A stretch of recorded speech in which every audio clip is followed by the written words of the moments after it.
Bonjour à tous, soyez les bienvenus dans cette nouvelle Minute Conseil, la seule émission qui vous parle de votre profession, la vente directe. Lorsque vous parlez de votre activité de distributeur, de dirigeant de réseau, d'expert ou d'institutionnel, vous pouvez parfois vous heurter à de l'incompréhension, voire des moqueries ou du mépris au mieux. Tout ça à cause d'une mauvaise réputation qui n'est bien sûr plus du tout d'actualité. On entend malheureusement toujours tout et n'importe quoi sur la vente directe, arnaque, système illégal, escroquerie, bref, ceux qui ne connaissent pas cette activité ont encore en tête les scandales des années passées.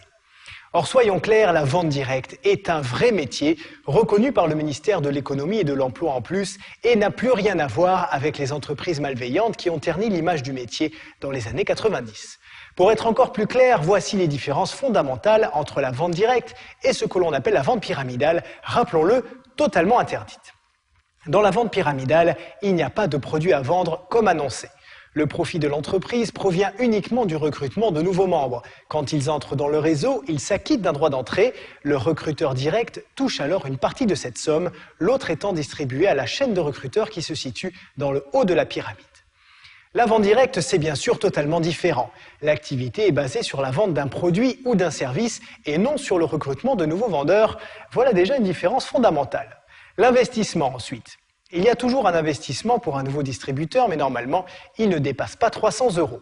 Il correspond au matériel nécessaire pour commencer son activité et à un petit stock de produits pour amorcer ses premières ventes.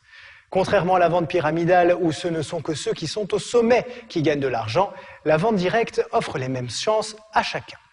Il n'est d'ailleurs pas rare qu'un vendeur débutant motivé gagne plus qu'un de ses parrains, qui a pourtant plus d'ancienneté dans le réseau. Et elle est là, la beauté de ce métier.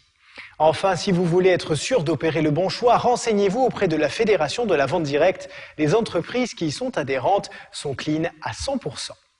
En résumé, pour ne pas vous faire avoir, il suffit simplement de faire des recherches approfondies sur la société cible et de ne pas se laisser immédiatement séduire par l'appât du gain. Certes, avec la vente directe, vous pouvez gagner beaucoup d'argent et c'est un argument phare de la profession, mais ce sera en vendant des produits et des services.